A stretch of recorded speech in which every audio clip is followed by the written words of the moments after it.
I'm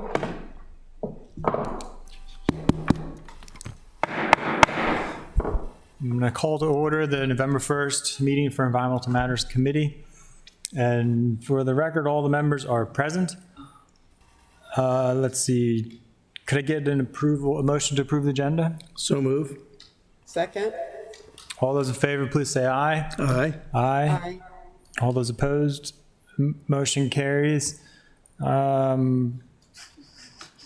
Could I get a motion to approve the minutes from October 12th? Move approval of the minutes from the October 12th meeting. Thank you, thank you, thank you, thank you. Is that a second? Yes. All those in favor, please say aye. Aye. Aye. Aye. Motion carries unanimously. On to general discussion. We're going to start with ID 15523, which is Public Works Department update on the sewage spill. Director Vogel, did you have any introductory remarks you wanted to make? I do. Burr Vogel, Public Works Director. So the incident in late August, going through the lessons learned and what went well. What went well is the responsiveness of the crews. They worked pretty much solidly for 2 days. First to attempt to repair the blockage or clear the blockage on site. When it became clear they could not do that, they installed a bypass. Contractor team worked through the night into Saturday morning till about 2 a.m. And then folks were back on site Saturday morning, work until about noon or 1 on Saturday. So a long 2 days there to prevent or to slow and stop the spill. That went very well. We did meet our regulatory reporting requirements to MDE and the Department of Health, but just barely. And we did not meet our media notification requirement. And I'll talk a little bit more about that later when we get into our SOPs. So some follow-on actions that we have taken, we have updated our SOPs. We've also cleaned that line using our own crews. We have attempted to camera. We've only been successful on about 50% of the segment from Merriman Lane going down towards our pump station there at Smith Avenue. And so we've got more work to do. Clearly, we have a continued partial blockage in a few of those segments, probably due to sediment buildup. And let's see, follow on. Oh, we also need to stabilize because the root cause of the incident is that the slope has become unstable, it has eroded, and caused the pipe to break. So something punctured or crushed the pipe, and so we need to make sure we stabilize that slope. So we're about to award a design contract for modifications of that stream bed. And okay, so I think the more exciting parts are what didn't go well, or what we would like to see better. One thing is that we could have noticed at our pump station that the flows had decreased a little bit. So ideally we could have caught this about 24 hours earlier simply by seeing a drop in our flows at the pump station. So that's one area where we can improve, although that's not necessarily a simple thing to fix. Another thing, so there were some updates in our SOPs, primarily to let MDE and the Department of Health know immediately. We don't have to wait 22 hours or 20 hours till we have all the information that they would want to report to them. We can call them as soon as we kind of get the incident under control and we have a moment. So that's something we're going to change going forward. We're also going to have the crews notify me or my alternate if they're unable to reach me. That was not part of our existing SOP. I think those were the two big ones. Oh, but again, related to sort of reporting and identification, the crews did not immediately follow the spill out to determine whether it had reached the waterways of the state. And there's some things in the SOP that talk about it enters shellfish harvesting waters, drinking water sources, public bathing beaches where people boat, fish, or other public health risk. They have essentially thought it was sort of contained and limited to the dry land in that area. A little bit of walking through the woods, 5 or 10 minutes, and they would have been able to tell that, nope, there really is water flowing there, and this sewage had the potential to reach Spot Creek. So that's kind of it as a summary. I'm sure you have more questions related to maybe what you read in the paper or some of the public comments. Well, thank you, Director. See if there are any questions from the committee members first. Alderwoman Finlayson, do you have any questions? Well, not so much a question. Well, I do have one question and one comment. Mr. Burr, SOP, I believe, is standard operating procedure. Standard operating procedure, yes. So is there a handbook that gives you the SOP? First of all, I wanted the community to know what SOP is. The audio is real bad here. I'm having a hard time picking you up. Am I not loud enough? I can turn my volume. Is that better? Yes, that's better. There is a little bit of an echo, so as slowly as possible. Okay. Just to define for the community what SOP stands for. Standard operating procedure. Right. I know that, but the community at large might not. So anyway, that was just a comment. My other question, however, has to do with what was noticed. I think I know the area behind Merriman that was where it was recognizable.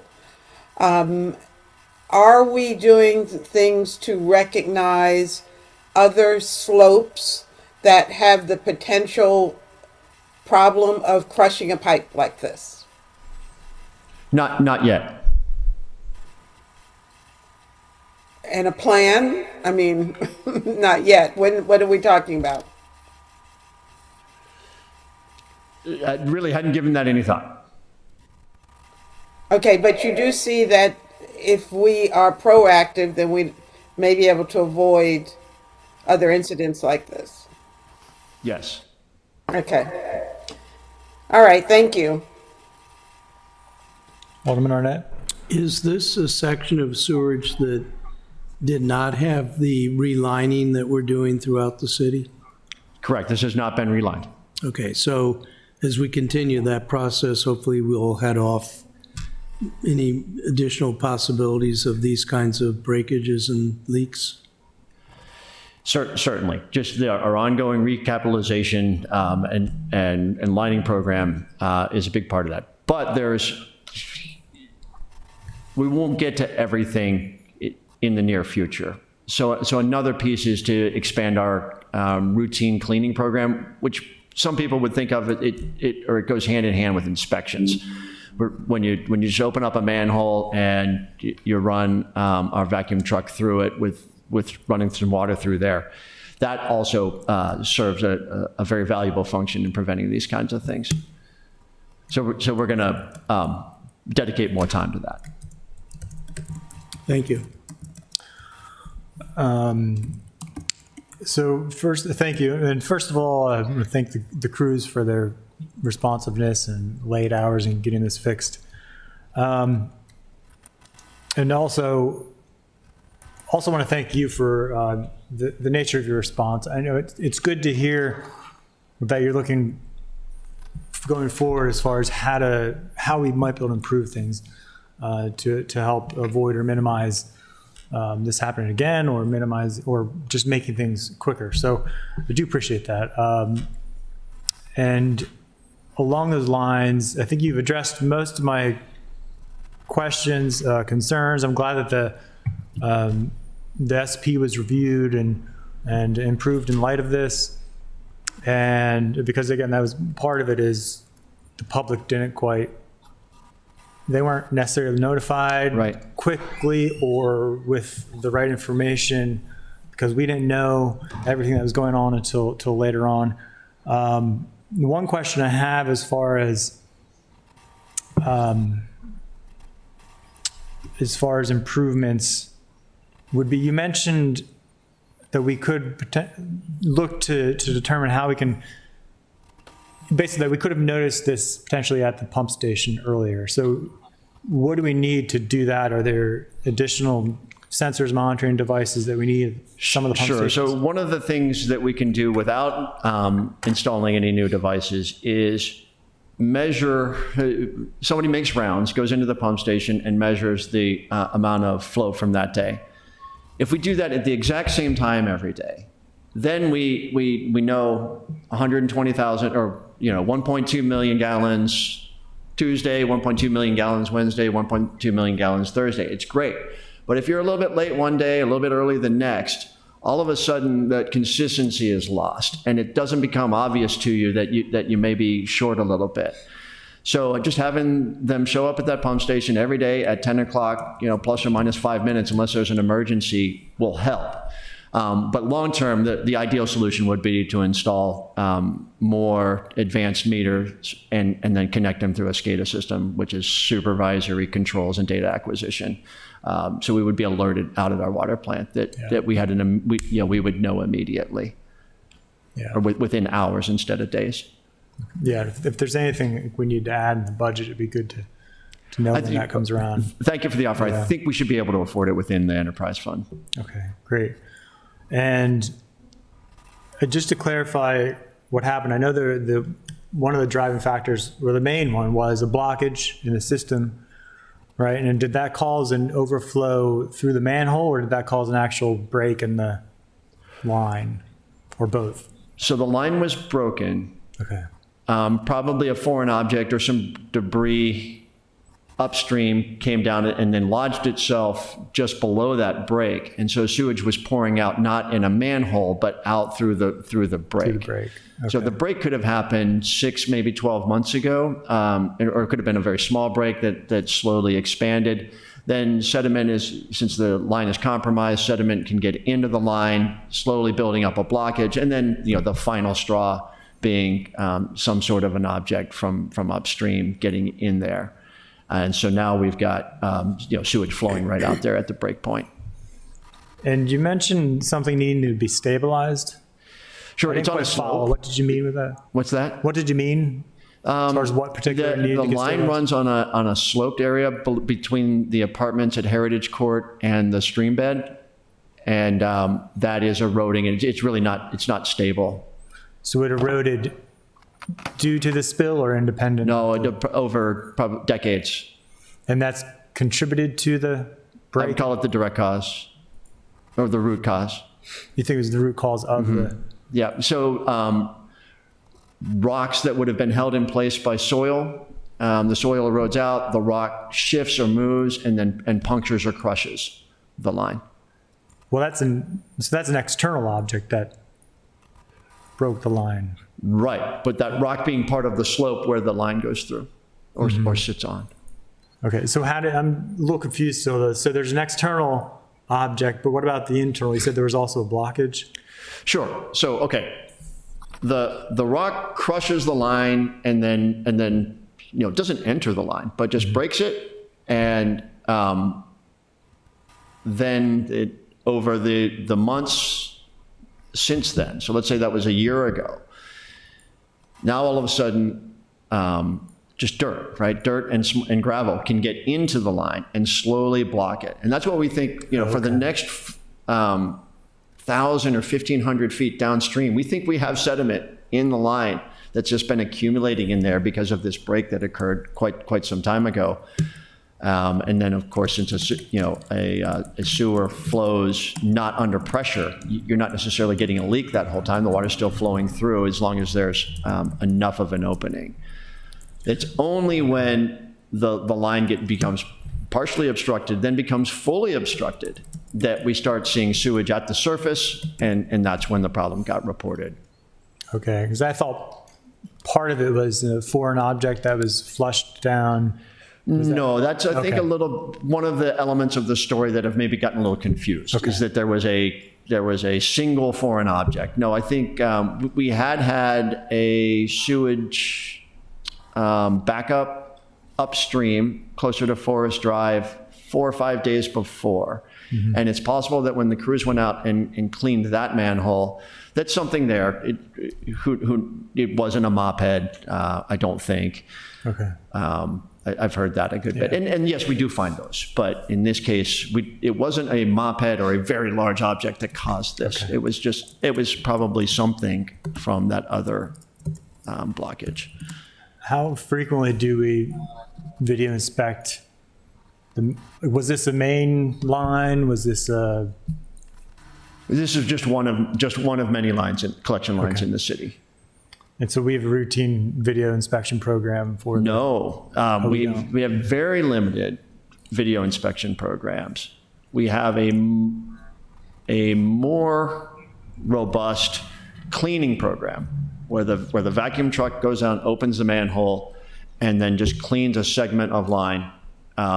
That is really the biggest opportunity to make sure that truck is cleaning the most important, identify the lines that are at risk, and use that truck to clean them out on a regular basis. So there is a recurring monthly schedule for that. This line was not on it, so it would not have been touched in years. Okay. Is that something you think is worthwhile to look to expand the camera program? Oh, absolutely. And it's really something we have the equipment. We just need to make sure we staff it so that they can get out to all the lines we need to get to. Okay. So that's my last question. Related to that, there's the internal inspection with the video camera, but how frequently are the surface lines inspected, to catch this type of damage? Pretty rare. Yeah. We don't do a lot of visual or camera inspections. Is that the question? Yeah. Not the camera program really can't get to all of our lines. It's dedicated on the ones where we have frequent problems or we suspect that there's a risk. Really going out there to see is this an area where we need to line or replace. Okay. And generally speaking, looking for problems. Now, is that for the inspection? Is that something we do internally or get a contractor? Yeah. And we didn't have great luck with the last contractor that we had working for the city for about the last 2 or 3 years. We do have a new one coming on now. Oh, good. And is that paid for through the enterprise fund or the watershed? Enterprise. Okay. All right. Alderman Arnett?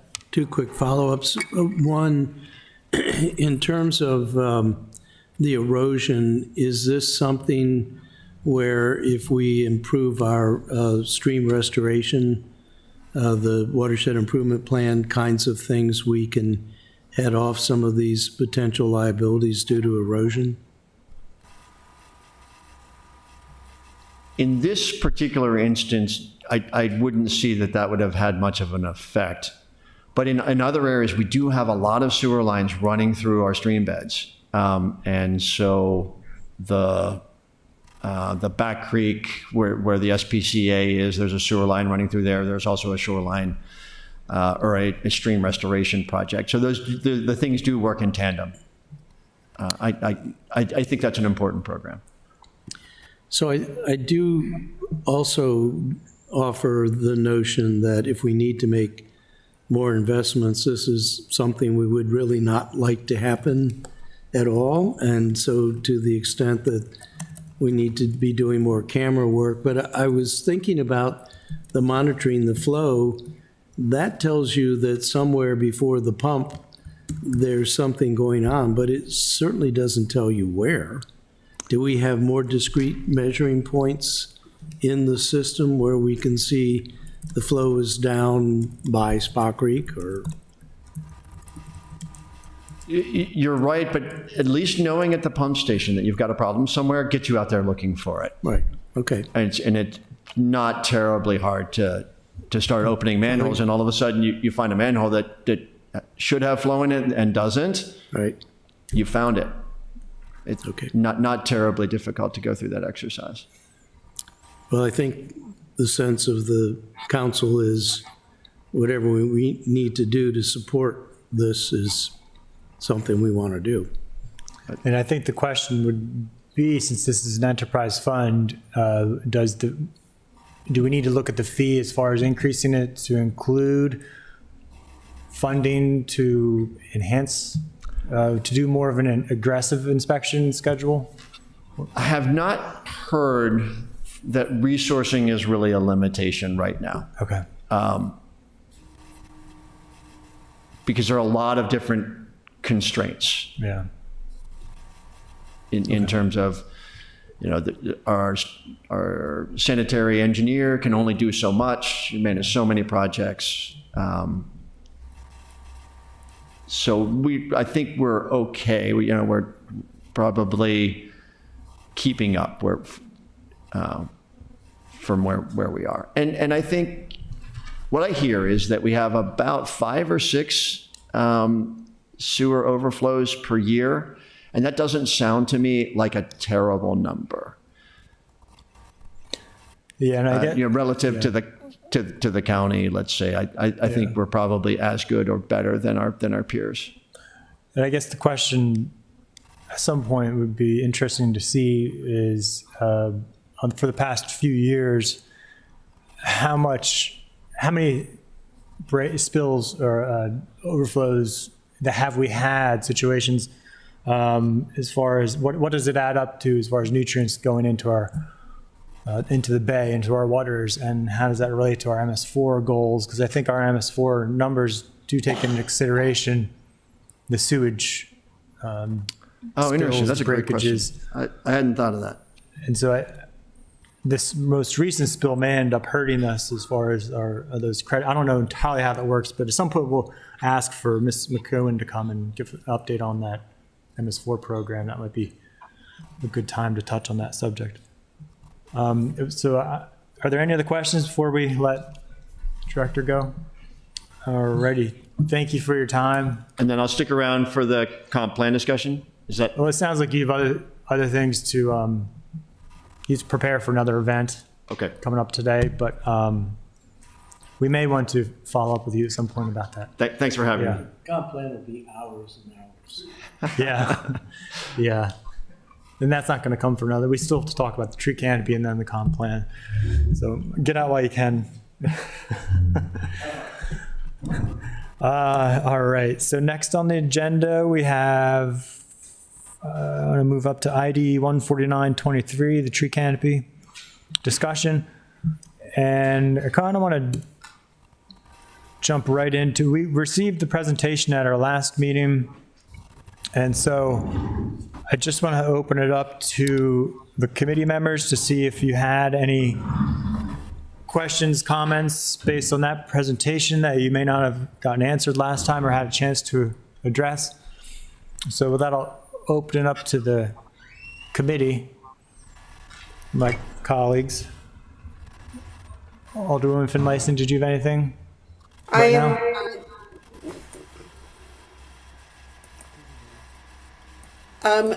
Give me a minute. I am going through to see where I may have written notes in my copy of the presentation. But please go on to Alderman Arnett in the interim. So, thank you, Mr. Chair. I mean, the most notable thing was the discussion in the comp plan about lowering the target from 50% to 45%. I think I would rather not lower it and talk about things we need to do in the city investments to increase the canopy. I do think we've had discussion over time about lots of possibilities like increased canopy in public housing areas, which are pretty desolate. That's obviously an investment, but I think it's an investment that pays off in more ways than one in terms of making a more pleasant community to live in, but also increasing the canopy. The other thing that I think is incumbent, or I know is incumbent on us, the council, is that I think we need to extend the same rules with regard to cutting down trees on private property from just the front yard to the entire property.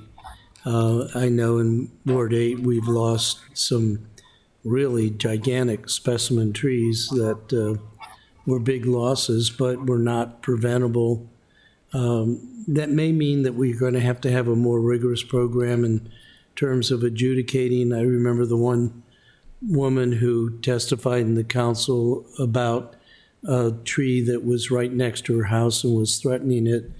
And even though it was a specimen tree, really, for life safety issues, needed to be removed. So I think I would point the finger at us and say we need to do more work to help Mr. Adams and the city meet these tree canopy goals, and part of it is legislative, but some of it may well be investment. So I'd look to hear from Mr. Adams about, and the paltry amount of money we have in the budget just for maintaining trees in the city right-of-ways, which is, virtually nothing. And that's really on the city because those are our right-of-ways. So those are some actions that I think we need to consider out of this committee and before the council writ large. Mr. Adams, did you want to respond to that? Yeah, I'm Brian Adams, urban forester. I agree with most of what you said. I think there's a lot of things that we can do as a city to not only preserve what we have, but to grow our canopy. I know there's a lot of opportunities out there. One of the primary reasons for wanting to adjust the goal was that, and I think it was clear in our presentation, is that trying to set a realistic expectation. And when we look at where we are currently and where we would need to be in that short amount of time now, I mean, it seems like it's a long way away, but in the lifespan of a tree, it's not very long. And it just, to me, seems, it doesn't seem practical. And so I wanted us to set a more realistic, but also it's still a very good, solid goal. 45% for a city is actually really good. If you look at other cities of this size, the larger cities are usually much lower than that. But if you look at comparable cities, it's actually a really good goal. But, I agree. I think the funding needs to be improved. I think we need to work on maintaining what we have. And I think there could be some additional ordinances in place to try to preserve some of the trees we have. We're losing a lot on private property. So, as far as retaining those, right, it's really incumbent upon the council to pass any kind of legislation that would prevent residents from doing that. And yeah, our maintenance for the city trees definitely needs to be enhanced. Did you have anything else, Alderman Arnett? No, thank you. Alderman Finlayson, did you have any comments or questions? I do have one question. I was trying to find it within your presentation, but I think one of the issues that I recognize is maintenance. And by example, in the park in my ward at the Bell Drive, Annapolis Walk Park, several trees have been planted there over the years.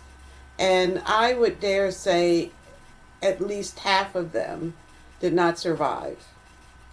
So what is needed to follow up to make sure that we are able to can improve upon and to support the trees that we are planting? Yeah, so maintenance of planted trees is an incredibly important issue. There's a lot of cities out there with these tree planting goals, 1 million trees by this number, and but one of the issues is that you can put a lot of trees in the ground, but if they don't survive, you're not increasing canopy. We definitely have, we're limited in what we can do as far as follow-up. When the trees are planted, we typically have about a year's worth of a warranty on them that they're maintained, but I don't have the budget to follow up on those trees year after year. Ideally, we would have, at least a 3-year period where we're monitoring those trees, we're watering, we're remulching, we're structurally pruning to enhance and extend the life of the trees. It's certainly an issue that we need to address. I would agree. Now, there is a positive. The Replant Annapolis program this is our second year. And part of that program requires maintenance. They do follow-up inspections. They get the homeowners to sign an agreement to take care of the tree. And so they do like a 1 year, a 3 year, and a 5 year follow-up on those trees to ensure their survival. So that program, which is still sort of getting off the ground, I think is a really good opportunity for us moving forward to get trees planted. And that's focusing on private property, which is really what our greatest need is. One follow-up, how much planting do we actually do in our own parks? Whether they're street-end parks or more expansive parks such as Truxton Park? Or is there not a need?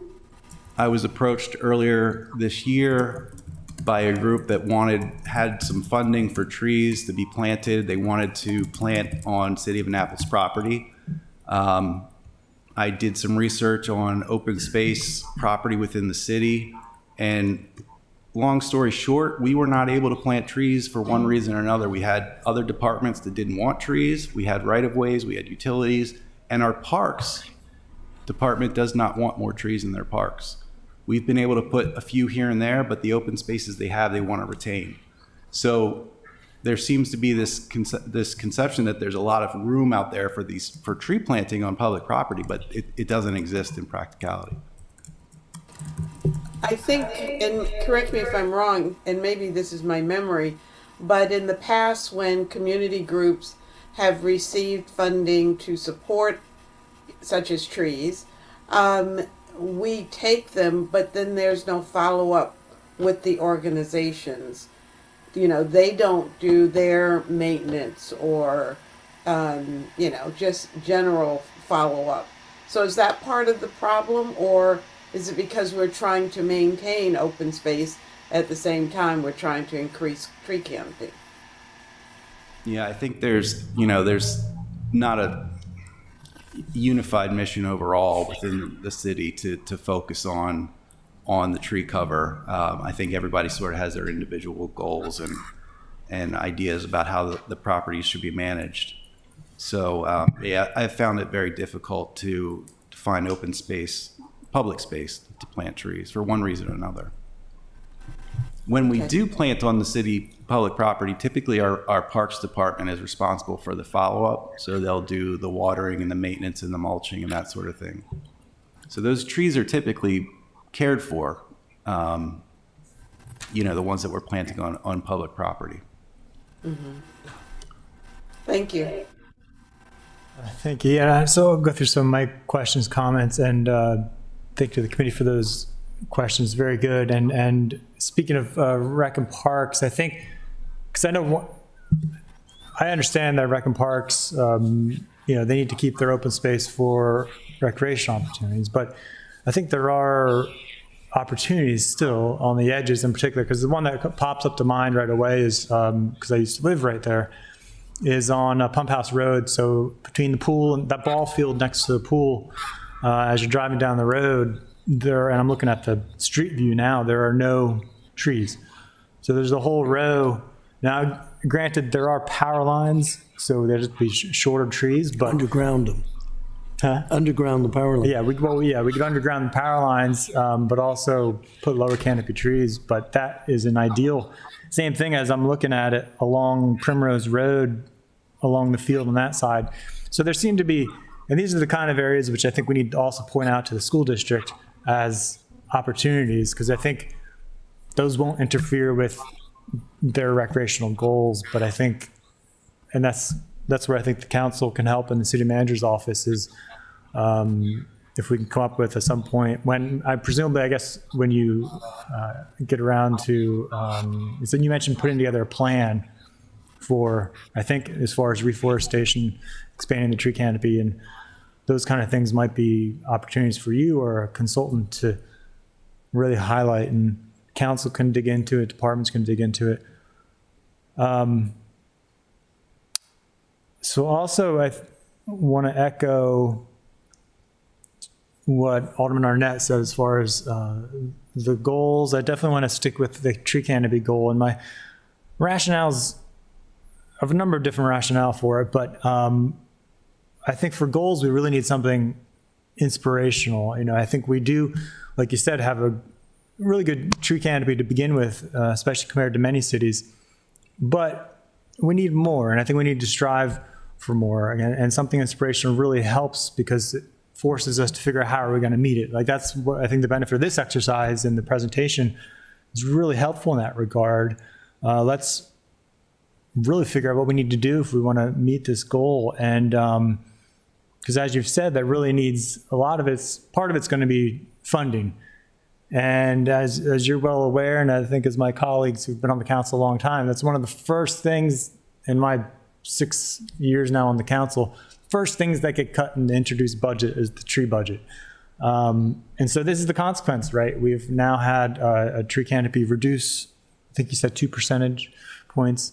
And so that's the real consequence. And I think it's one of the things we really need to focus on protecting. I think this exercise, the document, will help to give us support to say, well, this is why we need to make sure that funding stays in place. And same thing with the comp plan backing that up as well. So to start off with kind of questions and thoughts, on the land cover slide where you talk about the total percentage of the city covered by impervious. So basically you're talking about the amount of cover on the city that's excluded from the calculation as far as looking at where we can reforest and put some more trees. So you take off the list, obviously the areas that are currently have tree canopy or covered with water, covered with homes and buildings, which makes sense. The only point I'll make, you also, it sounds like, exclude impervious surfaces. And yes, I think some impervious surface we can't really do much about, but I think one of the ideas behind when we mentioned, which Mr. Leshinsky included, the green opportunity areas or environmental enhancement areas, I forget exactly now what we're calling them. But well, the greenway is different because the enhancement areas are often open space or paved areas, parking lots that could potentially be utilized for a different purpose. So I think one example is, maybe we want to remove some of the paving to put in a couple extra trees. And I think Mr. Leshinsky may know what might work in this sense. Maybe we carve out even just parts of the parking lots and put in large canopy trees to just put something in the middle of a parking lot. Those are the kind of things which I think we may have more potential for than we realize. Yeah, Eric Leshinsky, Chief of Comprehensive Planning. I completely agree. I think that would be well covered, I think, in an urban forest master plan where we would look at these constrained situations. Yes, it is on. Yeah. Maybe I wasn't speaking into it. Okay. These constrained situations, I think, could be looked at in much greater detail in an urban forest master plan, whether it's under power lines or in impervious locations. I think there are definitely places within the impervious covered areas that would make more sense than others for tree planting. It's hard to, at this scale, it's hard to really get into that detail, but parking lots, for instance, Yeah. And another comment would be looking at your numbers and working out some of the calculations. In order to meet the goal, we need to plant 1,377 trees per year. We have 12, 13 years left. So almost 1,400 trees per year. So I guess the question would be, and it'd be great to see at some point, again, I don't know if that's something you would even have the time to do, either of you, or a consultant would be needed, but I think that'd be good to include in any kind of follow-up plan we do as far as what we need to do, because that's a good target number. It doesn't sound too bad when it's broken up like that, because I know we have tree giveaways where we give more than that out, I believe. So that's one of the big questions is what do we need to do to get that number of trees planted? Yeah, so, and this goes back to the public space where I'm sure we can identify some areas we can, put a row of trees here, a row of trees there, but to get to that number of tree planting, a lot of it's going to have to go on private property. And so how do we encourage that? Aside from tree giveaways, right? I'm doing that, and people are very interested in it. People want the trees, they take the trees, but we don't have any way to follow up to ensure that they planted them or that they've survived. Replant Annapolis is a great program that is doing what we need it to do. They're planting trees on private property, following up, making sure they're taken care of. But I guess it would be, we need to find some way to incentivize residential planting, whether that's, I think there's cities that will plant trees on someone's property for them, for a reduced fee, maybe, with an agreement. We probably need to explore some ideas about, how to get new trees planted on private property, because that's where most of the space that's available. Alderman Arnett? And I think we should not limit ourselves to trees. Last night I was watching a National Geographic special that talked about how the big increase in wildebeest in Africa has brought back the savannas, has really greened the savannas. And in South America, they've eliminated sheep farming, which has brought back, it's a llama type animal, which has increased the mountain lion population, and all of a sudden there's been a huge greening of grasses, which is another carbon sink. It may not be like a specimen tree, but certainly planting shrubbery, like we're talking about doing with the pollinator garden at the solar panel, but anything that we can plant that not only adds in the amenity of the pleasantness of the plantings, but adds to our carbon sink is something that we really need to be thinking about. I also agree with this notion of requiring trees to be planted in parking lots rather than cars. Those again fall to us, and they're things that I want to make sure get emphasized in the comprehensive plan as a guideline for things that we need to do as a council to make it easier, make more possibilities for all of these true amenities.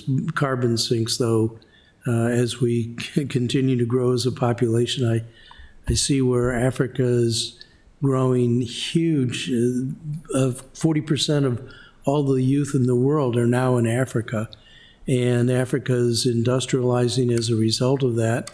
And we're losing even more savannas and forest areas. So we've really got to be hustling everywhere in the world to get these carbon sinks in place to match the growth in energy consumption that we're going to be experiencing. But it isn't just trees. I think we can use your help on thinking about, are there large shrubberies that we could also be thinking about planting? And are there other things like I bought a serviceberry tree for my backyard because the birds like the berries, and certainly those kinds of things that add amenities but also provide that carbon sink. Alderwoman Finlayson, did I see your hand? Are you?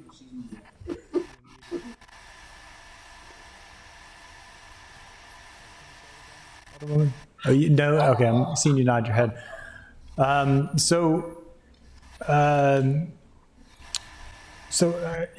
I guess moving on, if we could go to the reaching the 45% goal slide, that's on page 20, I believe, of the presentation. I think that's a good summary, the presentation from the last meeting. It's a good summary of, I think, what you've outlined as far as what we need to do. So the first two items I want to note for my colleagues, note the first word is legislation. And so the first item, number one, is expanding the range of tree replacement in the critical area from 100 to 1,000 feet. And so you go into this in a little bit in the next slide, but just stay on this slide for the time being, please. But for number one, I believe if I'm reading this correctly, you're talking about expanding, in the 100-foot buffer, there's currently a requirement to replace trees to take down, and you're just talking about expanding that to basically 1,000 feet for a larger portion of the critical area. Right, and so that's something the council would need to do legislative wise. So that's something, yeah, I don't know if staff has started that or drafted anything. Okay. We have not. You know, I'm happy to make a request to the law office to get something like that drafted up. And they'll probably be in touch. Yeah, I mean, this is essentially referring to some of the conversations we've had about requiring permits for the removal of trees anywhere within 1,000 feet, right? And making sure they're replaced just like they are for our other section of the code for street and right of ways. Actually, I might be able to work this into legislation I'm working on for requiring permits to remove larger trees in the critical area. That's exactly what we're referring to. Yep. I do think maybe with that, we might consider bringing that size requirement down some. Okay. I think it was at like 18, maybe we make it like 12 or something to cover more trees. Yeah. Yeah, that's a good that's a good point. And okay, so you're saying that legislation would essentially accomplish this. Okay. All right, well, that's good to know. And I have to work on getting that introduced here. I think we're waiting on working out some fine issues. I need to follow up with the law office on that. Have you heard anything recent about that? I did. We received an email a couple weeks ago, and there was some question about the fines, and I had replied. I think we were pretty close to having everything ready. So the second recommendation you had is legislation to protect heritage trees. And I like that wording, calling them heritage trees, but that's essentially, I think, protecting our larger. I don't think you've recommended a size, but would you throw out a size is it based on species and size, or species one or and the other? size? Species Right. and size, okay. So some of the more preferred species based on a certain size, and I'm thinking somewhere like 24 inches or more, but I could look at other similar laws to get an idea of who else, or some of the other cities that have this law. But this would help us to help to reduce some of those large canopy trees, regardless of where they're located in the city, that we see coming down. Does the committee think this is a good idea? Because we could ask, if we can get a description from Mr. Adams, maybe we could get law office to draft something on behalf of the committee to protecting heritage trees. I'm seeing some nodding. Okay. Would you be willing to do that on behalf of the committee, just to, I think, put together a paragraph summary or bullet list that we can give to the law office to get this drafted? So number 3 on there, you have incentivizing plantings in single-family residential zones. Where did it go? There it is, yeah. So number 3. So what, did you have any specific incentives in mind for this? And are they things that we can do legislatively, or would they be done through other means? And I think that's slide number Yeah. The only 24. The only idea that I had was some sort of a tax incentive where, and I'm not a legislator, but whereby if someone were to plant a certain number of certain trees on their property, in a year, and we're able to prove that, would they get some sort of a break, on their taxes? I don't know exactly what mechanism that would be done through, but I just think, if it was something where someone said, well, there's this offer to take some money off my taxes, and at the same time I'm improving my property and putting in trees, it might just be a small incentive to get someone to push to do that. Yeah, I think that's a good idea. I think we would need to ask the finance office how we can work in something like that. You mentioned number 4, which is sponsored tree giveaways. So my question for you on this is, what do you need? I know you already have some tree giveaways, I believe. Do you need any more resources to do more of this? Yeah, so this year I used, I was able to work out an agreement with the Critical Area Commission to allow us to use critical area fee in lieu for the tree Yeah. giveaways. So I've used that the past couple years. But again, that account is finite. So how much longer that'll be able to support the tree giveaways, I don't know. So I think it would be nice to get a line in the budget for that each year. Yeah, and again, the thing I would throw out there would be I think it's entirely appropriate to use our watershed restoration fund. We did change the wording a few years back, which I think would make it clear. There's a direct connection between trees and water quality, so it should be something we can do once the other funding dries up, or use a combination of both, I would suggest. Number 5, you had established a nonprofit tree. You mentioned the nonprofit tree advocacy organization. Again, what do you need to, how do we get this done? Is this something you can take care of, or do we need a consultant or something else? I'll be honest with you. I don't know exactly how it would be done. We do have Save Our Trees, who has been a great resource for managing invasives and vines, and it would be great if we could expand their role. Just what I've found is that most cities with successful urban forestry programs have some sort of a nonprofit, Trees Baltimore, Trees Pittsburgh, working in the community with the city, funded by the city or grants, and they are in the community working with community leaders to talk to the community, reach out, do presentations and get the planting organized. It's, what I found is that to do community plantings, it's a lot of work, because you can't show up to a community and say, hey, we're planting trees in your front yards, right? Yeah. It doesn't work that way. And so it really takes someone from that community to reach out to people and speak to them, explain why, what the benefits, how it's, how everything's going to work, and then for the city to come in and maybe actually do the work. But we really need someone in the community that can reach out and organize those type of events.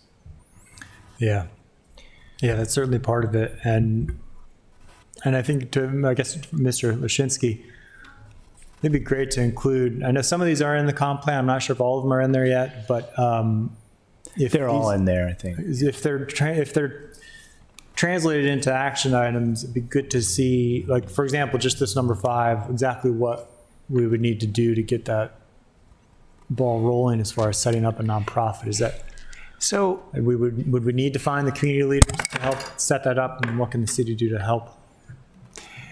these kind of organizations, it is tricky to understand what needs to come first. I mean, in a lot of places, they are driven by, advocacy in the community, not necessarily the city. But I think the fact that we have this Save Our Trees organization, which is this grassroots initiative, it's all volunteer. They were recently brought into the Watershed Stewards Academy organization to sort of formalize.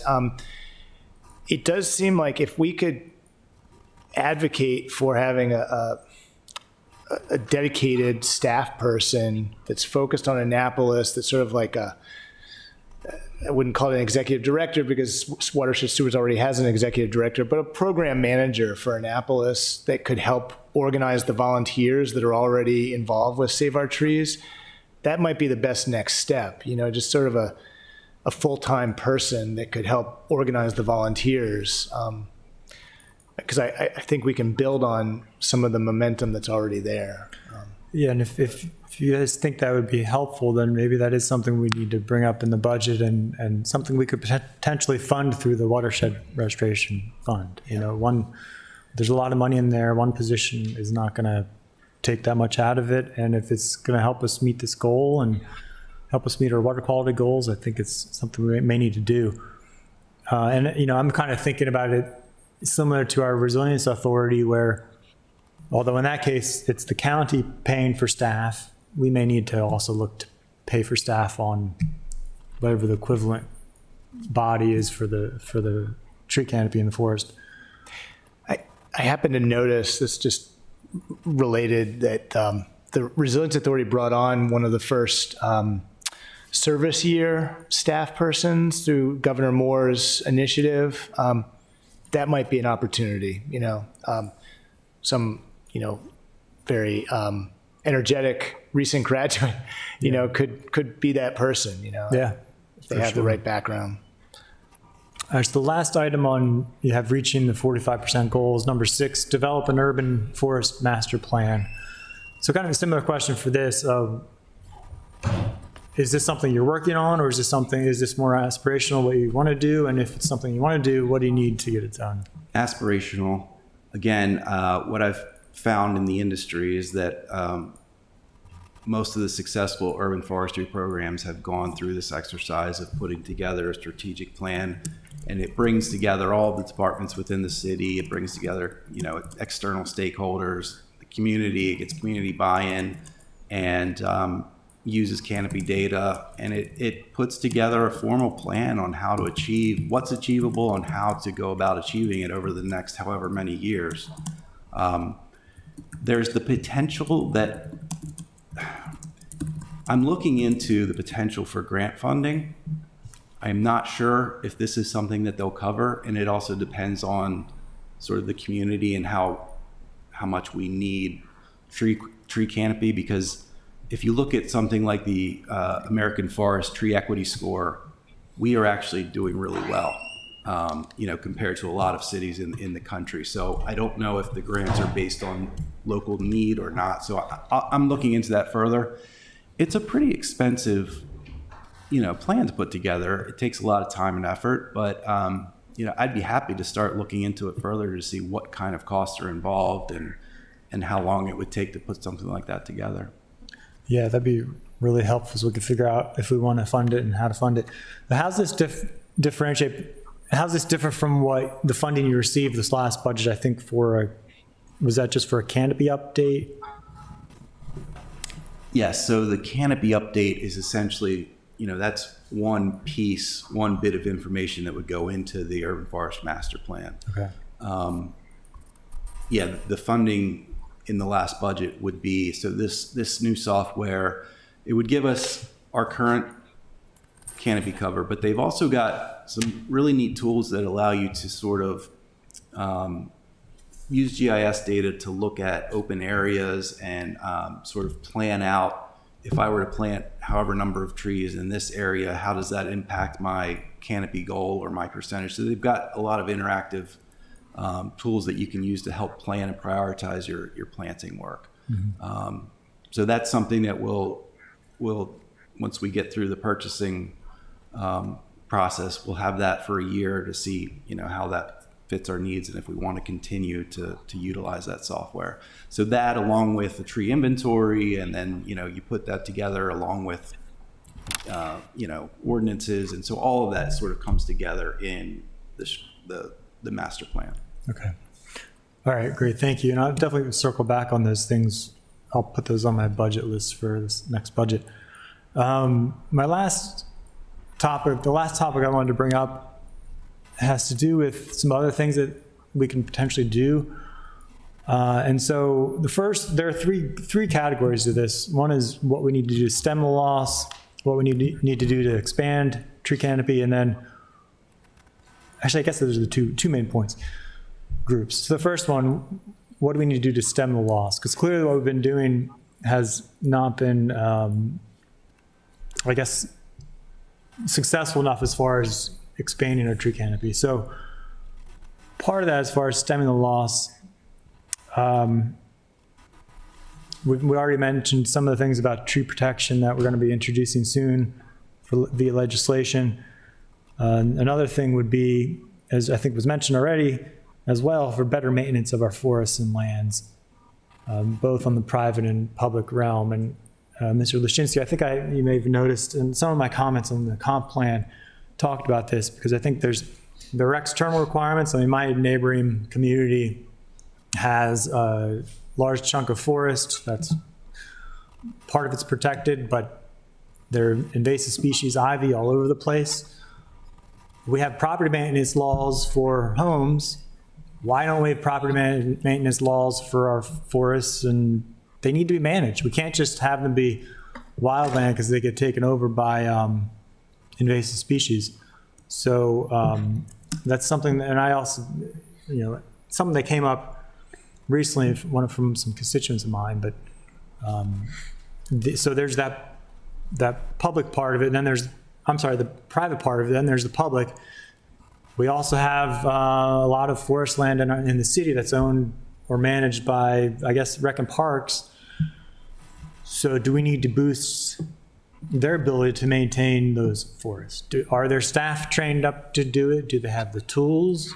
Or do we need to just get them more money to hire a third party to do it? Because right now we're relying, for the most part, entirely on a citizen group to maintain our city trees. That seems like a wrong way to do it, right? So what do we need? And that's, again, something related to our budget, but also related to the comp plan. I think those would be performance standards to work in there, and some recommendations. So do you guys have thoughts or recommendations on those, kind of the public and versus private maintenance? Yeah, I will just say on the on the Rec and Parks, I think contributing to their ability and their budget to maintain those open areas and those forested areas would be incredibly important. I mean, right now, the maintenance of those areas essentially falls to me and my budget, which, I tell you, I don't get to do a lot in those areas unless it's something reactive that needs to get done, right away. Something's dead or something's hazardous. So there's no proactive maintenance going into those areas. So I think that's something that should be looked at from the Rec and Parks point of view, something that they could fit into their program to better maintain those areas. Yeah. Can I, how close is the coordination between you and Parks? Because they have significant amount of staff and a non-trivial portion of the Parks and Rec's budget. It would seem to me like that would be a natural symbiotic relationship. I do communicate with them quite a bit. Whenever they've got tree-related issues, they come to me. So we're back and forth a bit with that. But again, it's reactive in nature. Hey, we've got this needs to be done. Can you go look at this? This tree needs to be trimmed. This tree needs to be taken down. Can you have your contractors go address that? Yeah, my understanding is that they don't do the pruning work. Isn't done in-house, so to speak. It's all done through outside contractors, and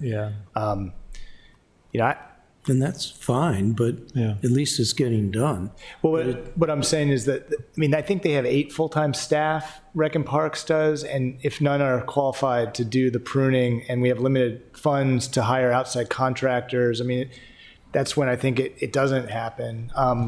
But I think we do have recommendations in the comp plan to build kind of a ladder or professional development ladder for Rec and Parks maintenance staff to build their capacity to do things that they're not doing today, which could be the tree maintenance, could be green infrastructure maintenance. When you think of the stormwater features, other types of maintenance close to our waterways, a lot of that stuff doesn't happen in-house, so to speak. So. Yeah.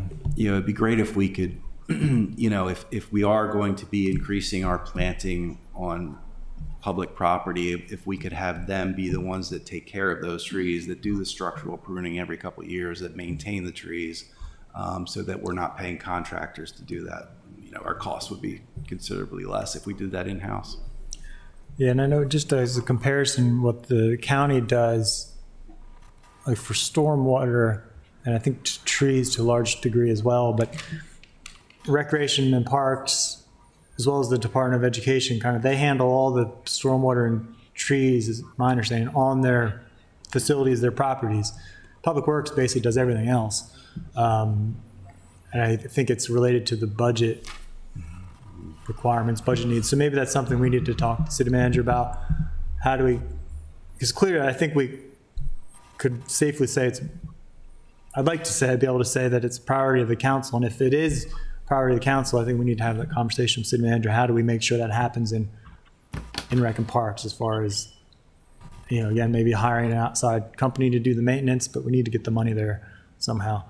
So those, I'll also have to make a note to circle up with you on that before So next it budget. seems like there's an opportunity here for a matrix management kind of thing. So we have things going on in parks and we have things going on in planning, and I do want to talk about planning a little bit more before we end this discussion, because I think it is relevant to the comp plan as well. But I think Mr. Adams said that we really need kind of a cross-cutting vision across all departments, and we probably have the nascent resources that we need to do these things. I just am not sure we have the full coordination that we need to get these things accomplished.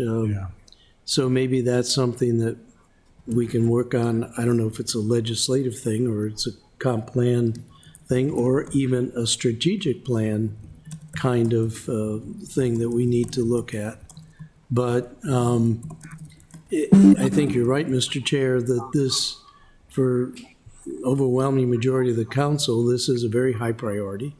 It's not just for us. We like to see our heirs and assign also succeed in a world that has carbon sinks and clean air and so forth. So it is a visionary, aspirational kind of thing, but it's also, right now, we need to put in place the mechanisms that help this work better and put the money behind it to finance it properly. I mean, there's nothing that says we value something more than when we put our dollars behind it.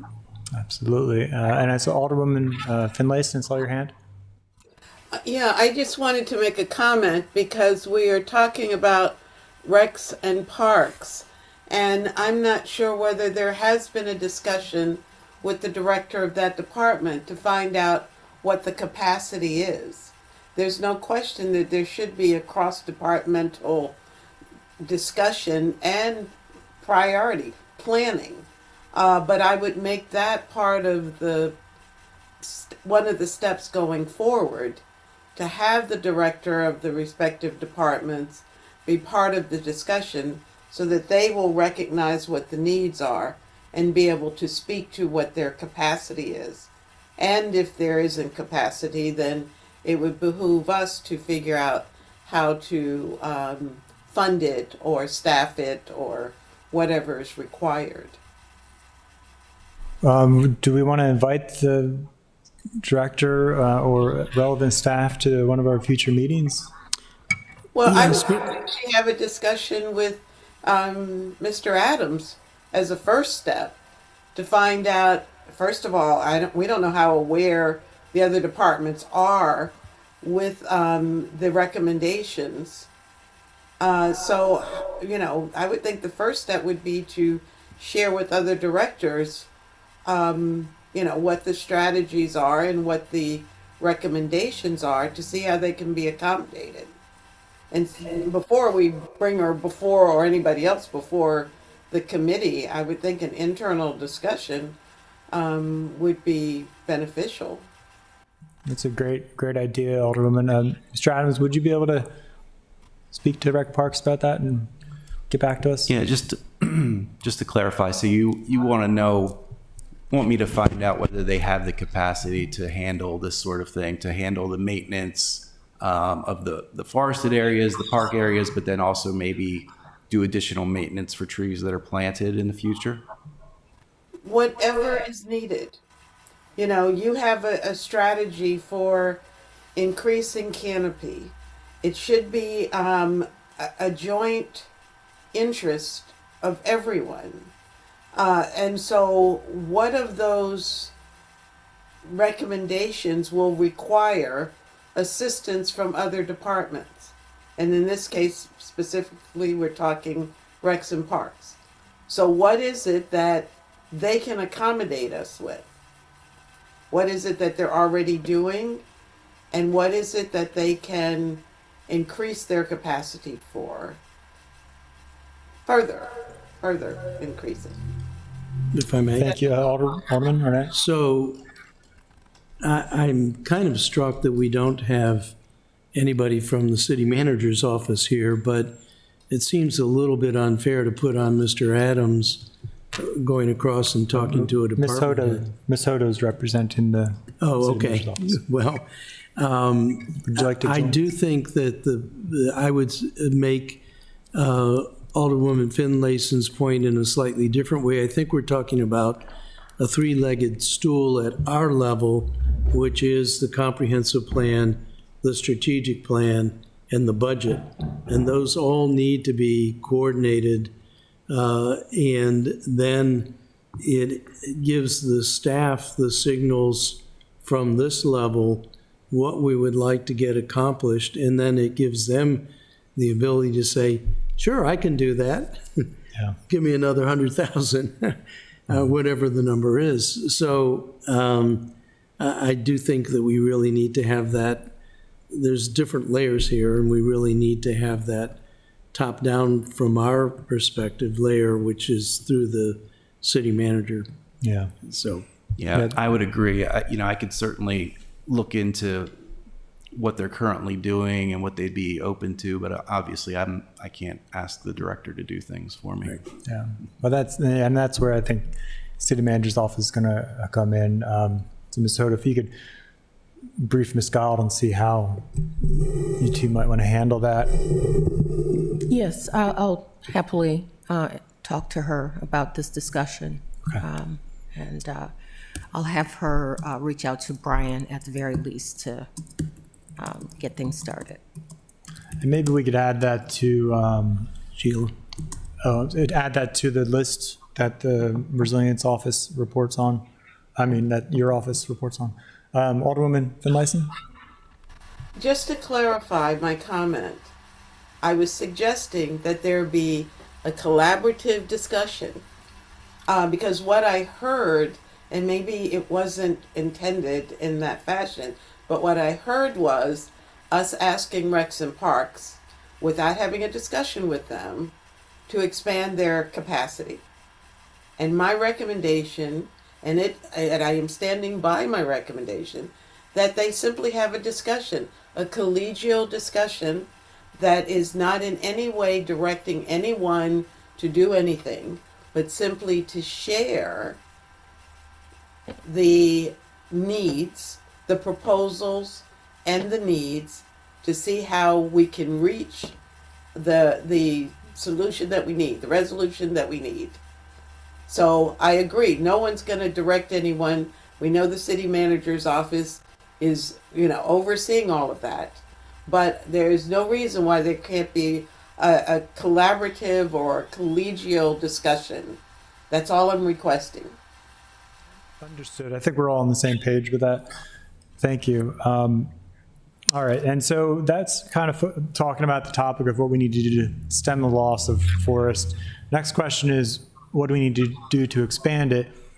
So we have new development, which we've done a lot on. And I think one of the things which I also mentioned with the comp plan in my comments was we could benefit, I think, from creating, I don't know how best to word this, but to create like a review process for staff. When staff is reviewing projects for forest conservation or critical area compliance, that part of the procedure, internal procedure, would be that they look at the Greenway plan, look at the comp plan, and take that into, or other sensitive resource conservation areas that might be identified by the city, take that into consideration during the review process, because that's when we have the ability to protect them.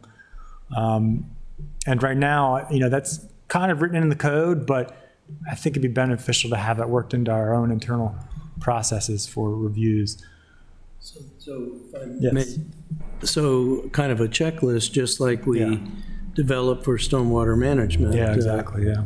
But I would like to go a step further Mr. Lashinsky's going to take away my subscription to the National Geographic, but at the last meeting, I mentioned Singapore, which actually requires building greenery into all new buildings. And that is certainly a change in code and building requirements. But that is another way that we can introduce, as you say, Mr. Chair, at the planning process, particularly for new projects, how are you integrating the trees and shrubbery and so forth? I mean, literally in Singapore, they have wild animals living in the forests that are built onto or into the buildings, including monkeys and all kinds of wildlife and so forth. It makes very kind of pastoral sort of a lifestyle, but the amount of greenery that it adds, when you look at the pictures of Singapore, it's like there's buildings in the middle of a jungle kind of thing, but that's a real carbon sink, as well as all the other benefits you get with the temperature and humidity controls and so forth, with that kind of planning at the beginning of projects. Our traditional architecture in Annapolis may argue against that, but still I think that it's something that we could at least be given some thought to. I know that Mr. Smith, given his background, definitely looks at plantings when he's looking at the overall application, but I think that is the time when people are redeveloping or putting in new developments. That's the time when we can really start to ask for and maybe even do trade-offs. If you would put in this cluster of, a few trees and a few shrubberies here next to your rain garden, then maybe we can give you more relief over here for your swimming pool or whatever it is you want. And so give us that flexibility at the planning stage. And that is sort of stuff that I wanted to talk about when we get into the details of the comp plan. But nevertheless, I think this overall integrating of the environment into our plans is really what we have to do to survive as a species. Absolutely, and we may need to also look at the other part to new development is expanding our laws even further. One idea for forest conservation would be, again, I think I mentioned this in some of my comments in the comp plan, is we could look towards having a net increase law. Right now we have no net loss forest conservation, but a net increase. Part of that would be looking at the afforestation requirements. And the afforestation are where you have lots that, just picture an empty field and they want to build houses on it. They have to afforest, add forest up to, I think it's like 20% off the top of my head, but I don't know if that's right or not. We could increase that to say 30, 40%. So they actually have to add more than required, because I don't think we did that last time we updated the forest conservation law, but that could be a potential recommendation. Yeah, I completely agree. I mean, one thing that I would just draw your attention to is just the fact that in our zoning code, we have lots of requirements for setbacks from the street, from adjoining yards, properties.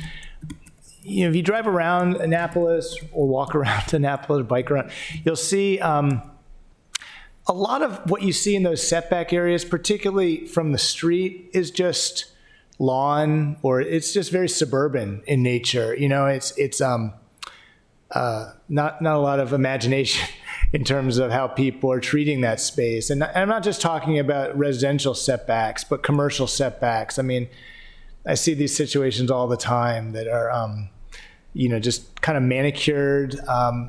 They're not necessarily contributing to our tree canopy or with the afforestation. So that kind of standards in that space could go pretty far, I think.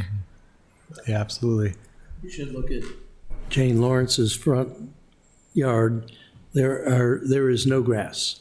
Yeah. It's all flowers and small shrubs. And to me, that's ideal, because I just had to mow my grass and leaves over the weekend, and I'd rather not. All right, and so just a quick thing about being proactive and looking forward is I think we've already mentioned this previously, but partner with the schools to identify, just like with Rec and Parks, to identify some small areas, because I think both of those departments are probably nervous about adding trees. Can I? Yeah. So Alderman at Tyler Heights, when they redid the buildings, they cut down so many specimen trees, and one of my sister's young students came up and said, "We're all going to die. They're cutting down all of these trees." And I don't, there was probably a plan to replant, but those were specimen trees. I was looking at Hillsmere recently because they've redone theirs, and again, it's pretty denuded. Maybe there is a plan, but I think working with the school system is a must, I think, across the county, but certainly the schools that are within the city, I think there's a lot of opportunity there to do more planting. For sure. And I guess my final comment, for me anyway, is just tying all this together, I think comes down to the comp plan and working in some of these things into the performance standards and measurements. You know, the one at the top of my head is just that, what I say, like 1,400, 1,300 trees a year that we need to add. That sounds like a really good performance measure. How many trees have we actually planted every year? And that's, I think, one of the things. And working into the performance standards from the city manager's office once we get those updated standards. So is there anything else from the committee? All right. Good discussion. Yeah, and I know we took a lot of time on this, but I think it's long overdue and very productive. We've identified a number of legislative routes here, and it's also part of the comp plan. So I don't know if we'll actually be able to finish our other comp plan discussion because we need to get to the water, but we need to end by 5. But jumping into the comp plan, I guess we'll conclude that part of the ID, and the next one is ID 12723, which is the comp plan. So thank you, Mr. Adams, for your time, and Ms. Hodo. So jumping into the comp plan, I know we wanted to dig into some of the goals that you have listed. And I'm going to turn to my colleagues to see if they wanted to go first with any comments and questions. We've got a lot of the tree stuff out of the way. So I don't know if Alderwoman Finlayson or Arnett are ready to comment on anything. I have some I see general Alderman Arnett. comments that I'm looking at my notes. I'm starting in chapter 7, and a lot of in the column I'm writing, this is old stuff. Now, I'm presuming that we're setting the context for what will be new, but one of my issues with the comp plan in general is it's so big and it's very hard to use.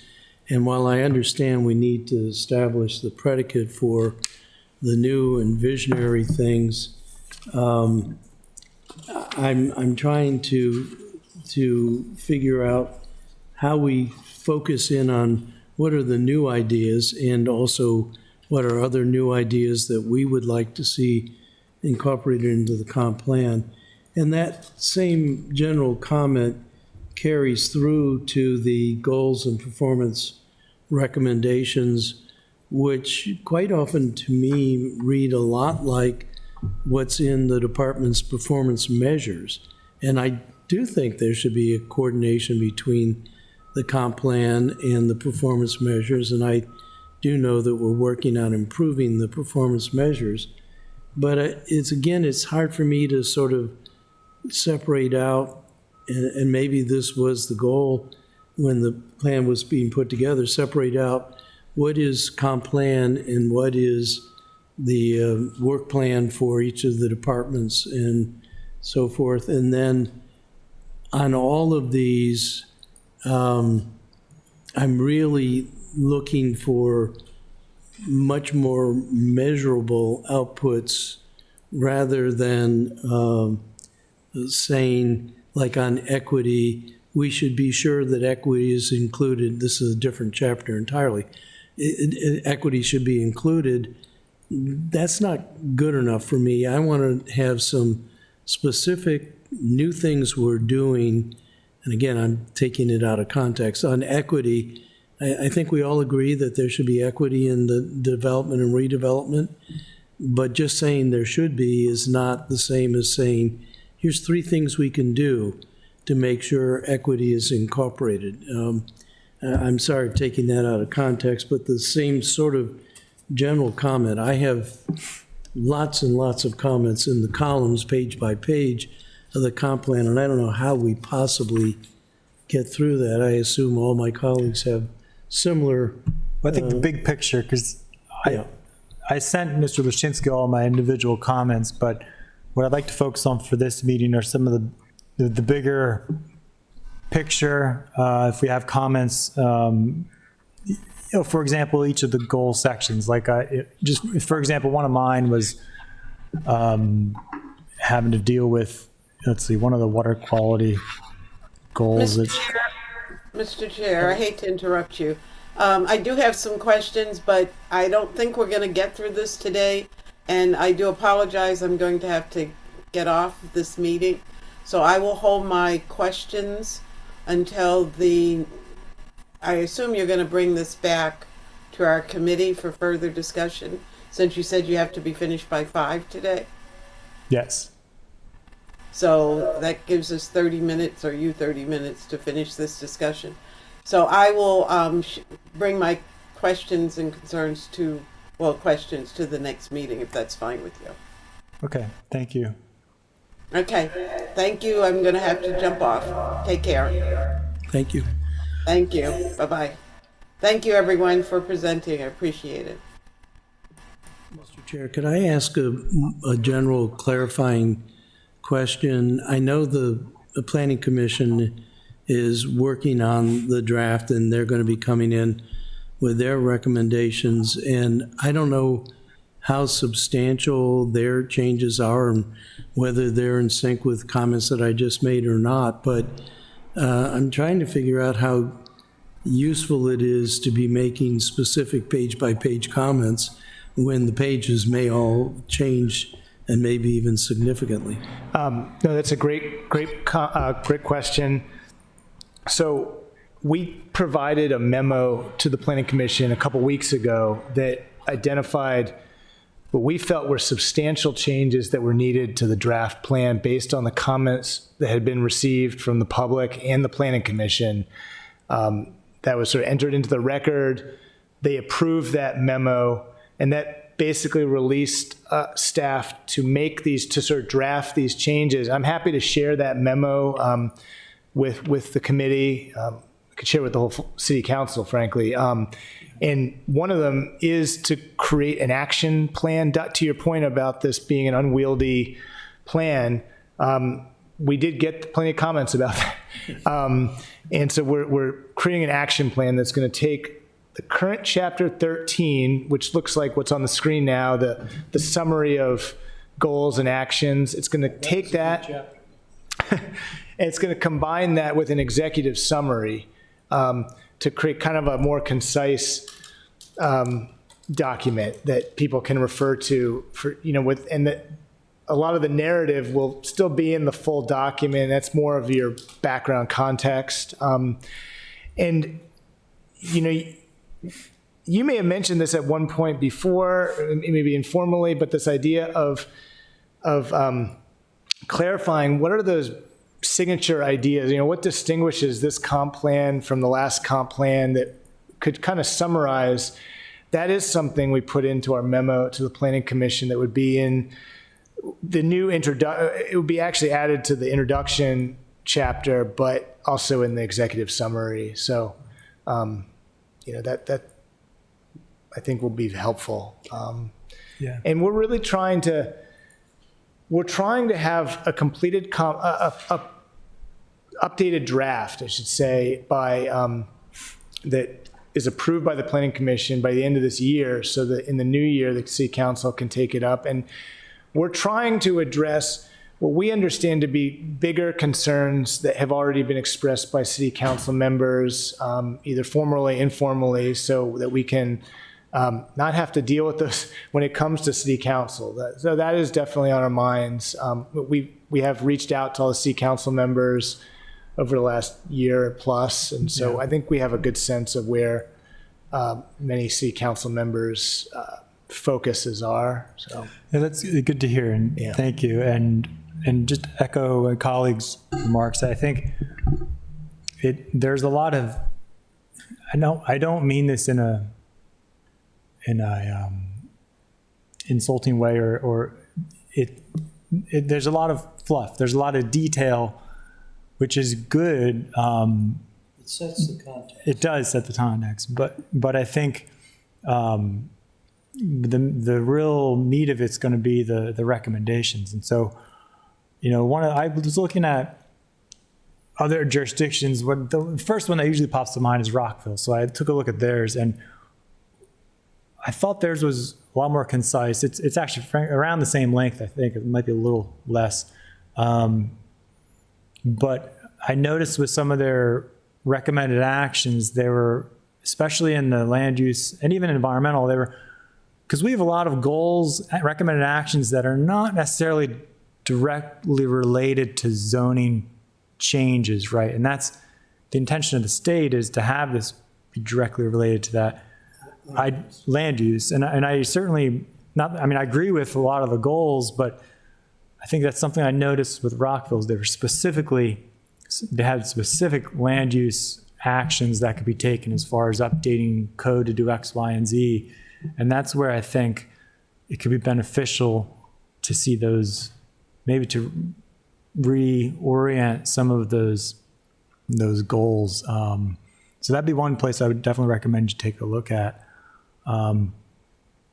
And one of the other larger picture goals I'll throw out there before going back to Arnett, or bigger picture comments, I would say, is the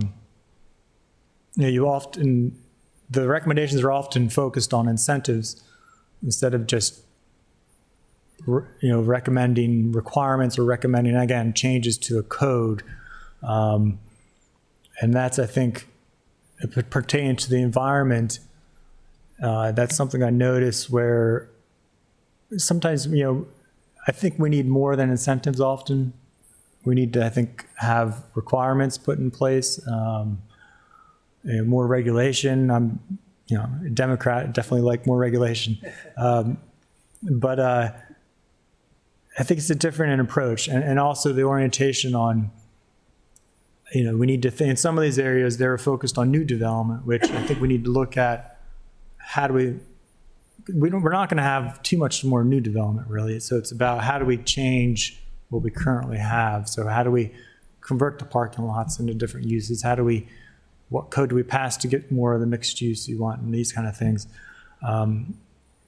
So I don't know, Orman, do you have any other big picture you want to Yes, bring up? one that I was a little frustrated with, I think it's in chapter 4 when we do the creek shed analysis, and I thought that is really a new idea, but it didn't really get very much fleshed out. There was another good idea on that same couple of pages, but it struck me that really would lend itself to analysis when we get to the environmental chapters. I mean, starting to look at things by creekshed, they're not all the same, but that could be a new vector of analysis, is just looking at the differences by creeksheds. So I thought that was very creative, new concept that really could use a little bit more development. Yeah, absolutely. Those are my same thoughts. I really like the idea, but I wasn't sure what it actually meant in practice. Like, how exactly were those creek sheds going to be used when it comes to land use? Mm-hmm. Yeah, that's a great point. You're absolutely right that it doesn't get referenced enough in other parts of the in the draft plan. Doesn't show up again until chapter 13. Yeah. So that's something we can definitely address. And I've been thinking about, in practice, how that would work, because there is, say you look at Back Creek, for example. I mean, there's going to be an interest in looking at wards and neighborhood,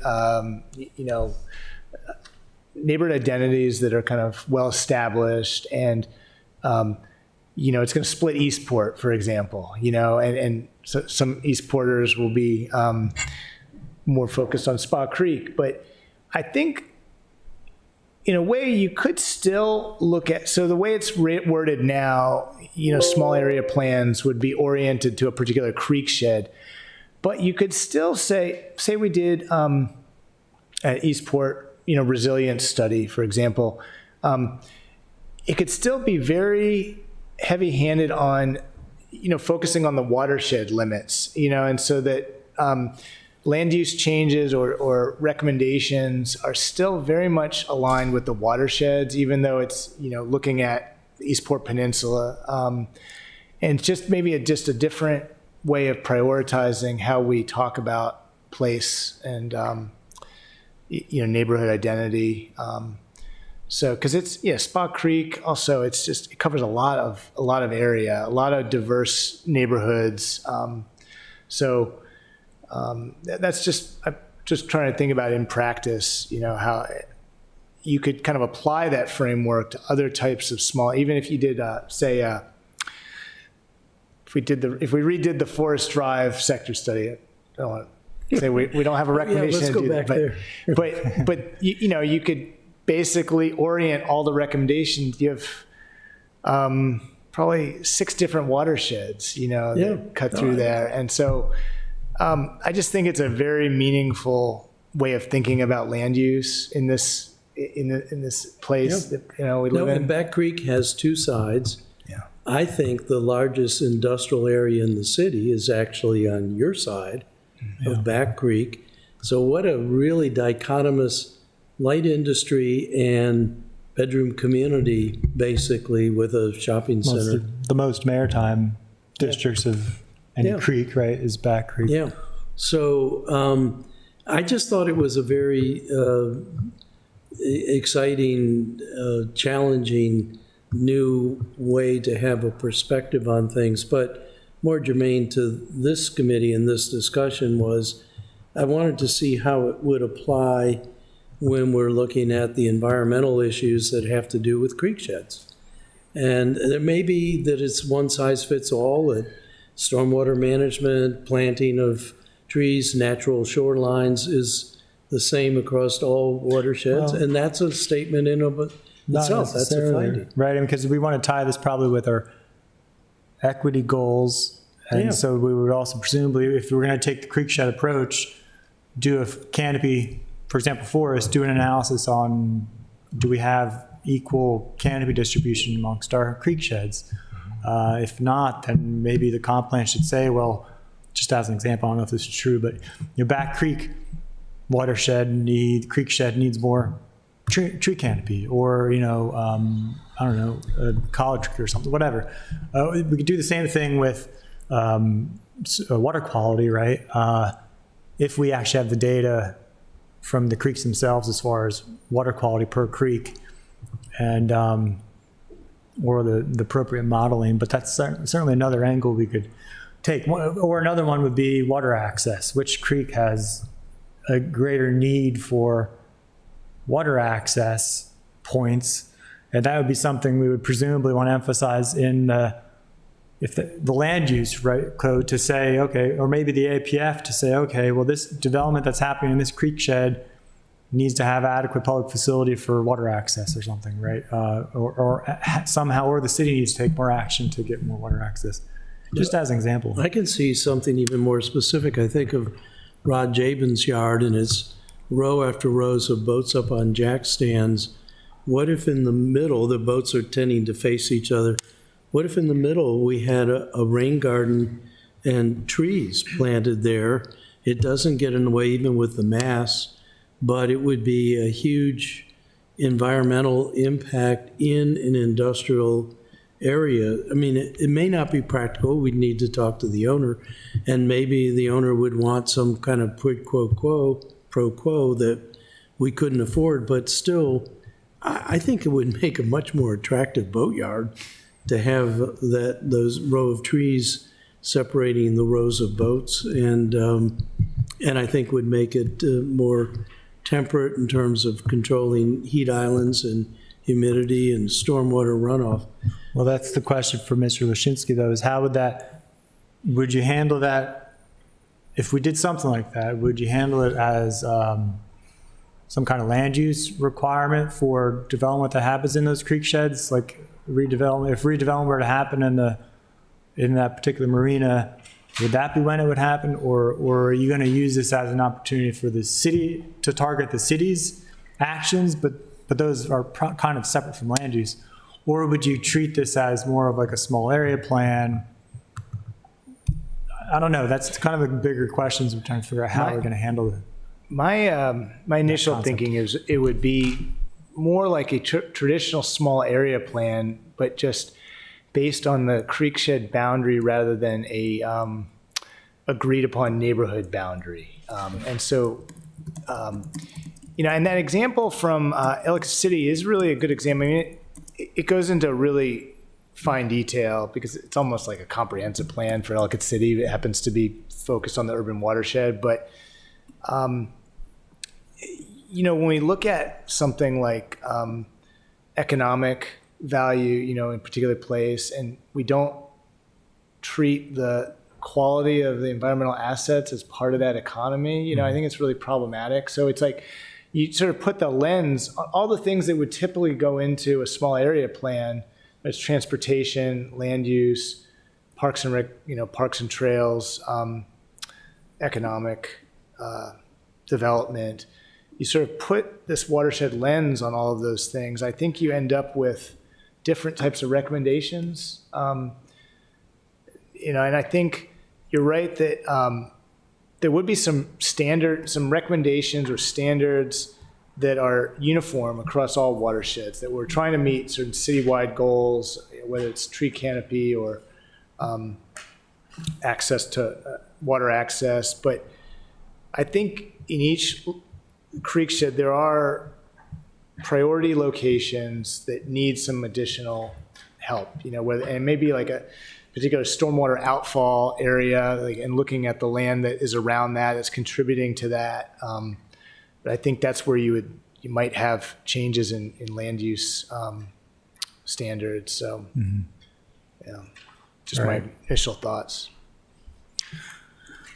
Yeah, so hopefully I think it'd be good to flesh out this idea more in some future versions of the comp plan. And I think one of the other bigger picture things I wanted to mention, and again, we can certainly go into specifics maybe at the next meeting, more specifics, but I found some of, and I mentioned this to you already, some of the goals I found to be a little hard to understand even for me, who's been immersed in a lot of this for a while, which I think, so my suggestion would be perhaps to look at going back to, as I think my colleague likes to say, first principles, right? So what are we looking to accomplish with particularly the environmental goals, right? And it's really clean water and clean air. It's pretty simple. And so, because some of these goals, I'm trying to find the one in particular, but for one of these, you talk about enhancing, just as an example, I think the watershed stewardship ethic and getting that to be a whole citywide approach. And I think my comment to you when I sent them was, well, I think a lot of people in the public may not even understand what a watershed is. And so I think simplifying some of these goals to that basic principle and then expanding upon them with the recommended actions would be helpful. And in particular, I was looking at, let's see.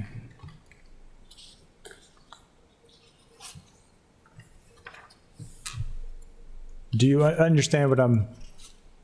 Yeah, I do. That's Yeah, a good example that we were just trying to located this water resources goal 1, this ethic of proactive watershed stewardship. I mean, I think, it's not intuitive. What?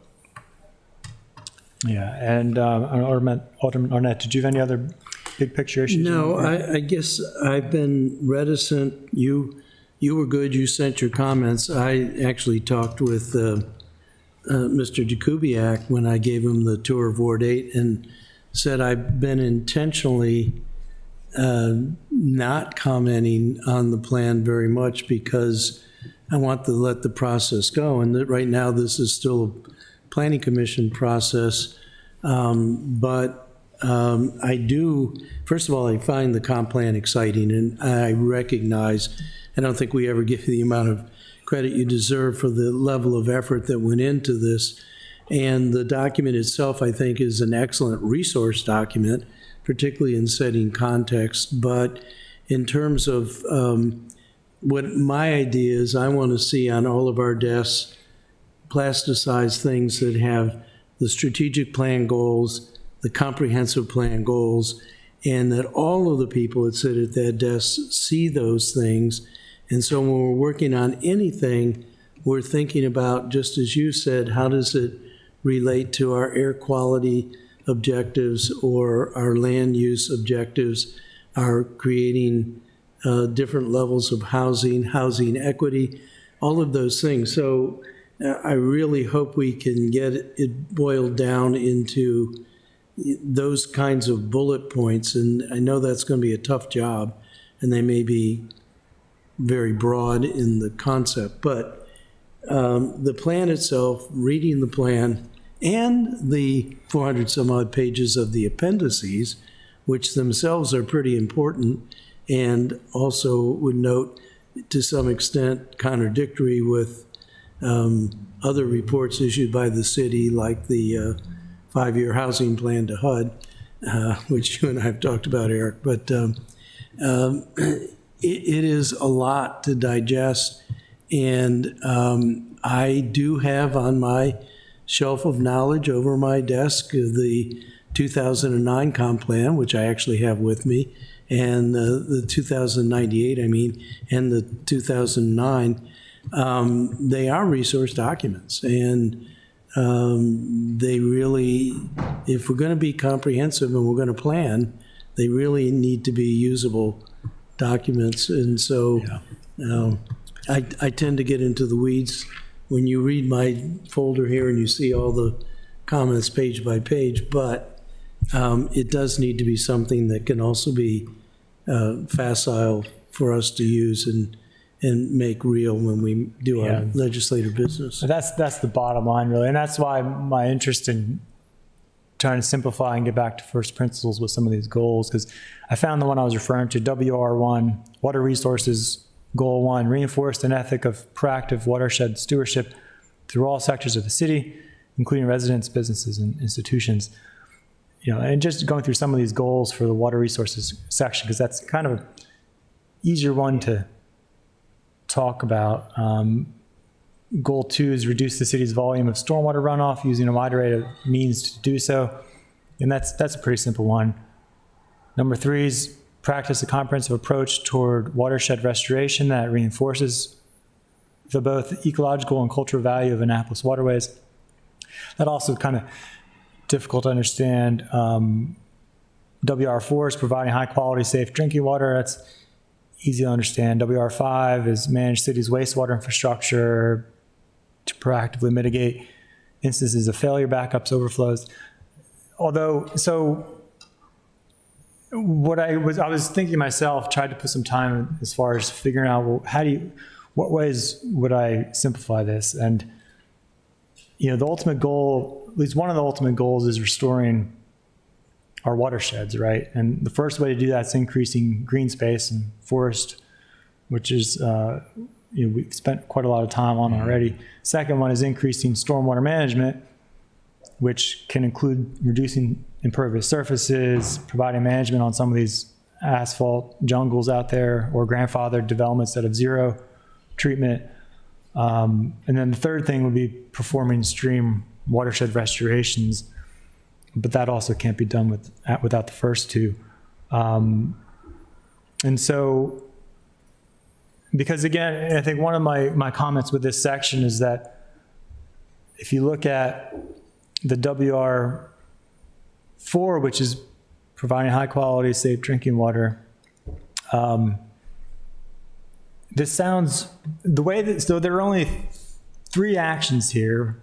One's continue to gather distribution information to inform projects that to be completed. Second one's ensuring 10-year water sewer plan is updated. Third one's continuing to budget for pipe replacement. That's like, to be frank, and I wanted to tell this to the director from Public Works, that sounds like a Public Works wish list. That doesn't sound like it came from you, frankly, as far as an overall picture. And so Yeah, I'd like to see something with that section. There's no mention, for example, of protecting our aquifers, right? What about ensuring, I know Alderman Arnett's gotten into it, ensuring longevity. What about eliminating monitoring PFAS contamination to make sure that we, or just maintain our water quality in general? What about water conservation? There's no mention in here at all about water conservation when it was mentioned in the previous comp plan. So I think some of these goals need to be more forward-thinking in the water section. Another issue is it mentions, the previous comp plan mentioned the importance of protecting, enhancing stream buffers and protecting surface waters in general. Protecting our aquifer again, water conservation. So the comp plan, previous one even did that a bit more than this one as far as, again, enhancing water quality. You got to look at those things as far as, do we need to do anything else to expand our buffer protection, enhancing our buffers, that kind of thing. So anyway, that's about all we have time for, but those give you, I think, some of the general idea. On the aquifers, Yeah. I'm reading about all around the rest of the country, they're pumping the aquifers dry. This is very old water. It's 100,000 years old or older. I don't think we're in danger of pumping it dry, but I don't see anything talking about considering that. But the other thing the county is experiencing, and I'm not sure whether we will or not, is saltwater infiltration, both in their septic tanks but also their wells. Yeah. And it just seems like those are things that we ought to note, even if it's just to say we're lucky to be where we are, because those aren't issues for us, but they are issues surrounding us. And in fact, we may have the county coming to us and asking to buy into our water supply and connect up to our sewer. And that could happen fairly soon, and I think that is a comprehensive planning issue. If we had huge parts, say Edgewater wants to connect to our water supply or connect to our sewer treatment plant, can we manage that? Can we handle that kind of capacity? That's one of the specific things I remember seeing in the Rockville plan on the water section, is they did have specific items, for example, for looking at new development, making sure they have adequate, not just supply, but I think they had something in there regarding limiting water usage and tying it back to the groundwater, that kind of thing. Yeah. Actually, one of the comments we got from the State Department of Planning, well, actually, maybe come from the Maryland Department of the Environment or DNR. That would have been Department of Environment. They asked for much more specific analysis that the population projections have been done to understand that we can meet the projected demand. And so we actually have been working with Department of Public Works staff, and they have that information, and we're going to be including it. They've actually gone out to 2050, so that will be added, the kind of projections. But no, I mean, your points about the other issues are well taken. I mean, we did defer to Public Works on these, WR4 and WR5, so you can. And Parks and Rec. Yeah. Yeah, actually, less on the Rec and Park stuff, but we did, we share the content with the departments, and we get their feedback, and they sort of rewrote these. So Yeah. but Yeah, so we need to, Comments, are they at all helpful, or are we just pig piling on? so they are helpful. Yeah, definitely. We'll continue to make them. make sure your mic's on, Ross. Yeah. All right, so I think we'll end there. But we need to wrap it up. What I'll just say is I think we'd love to have you back because I think at least the way I'm envisioning it would be, I really would like to, even though we're taking a lot of time, we've already really done the tree, but I'd like to do what we did with the trees for some of these other sections.